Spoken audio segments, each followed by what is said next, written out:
Tournament वाला सब कर रहा है। हाँ, जय माता दी। हम ललित नारायण झा हरिहरपुरिया मिथिला से। तो अखन हम हरिहरपुर जगदम्बा मंदिर प्रांगण में छी।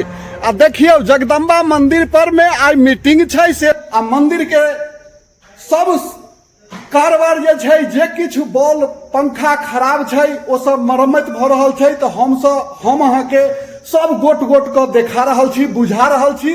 अहाँ सब गाँव में नहीं रहल छी तैयो हम गाँव के हाल अहाँ सबके समझा रहल छी।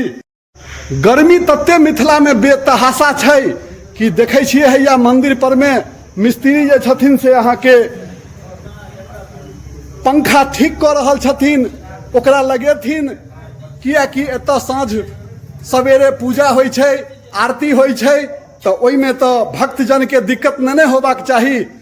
देखियो हैया अहू कात से सब चीज मरम्मत भ रहल छै, गोट गोट के सब ओरियान भ रहल छै। जे जेना किछ गड़बड़ छै सब देख रेख में देखे छिए हैया लागल छथिन, सब ओरियान क रहल छथिन। अपन बुद्धि विवेक से सबटा काज क रहल छथिन।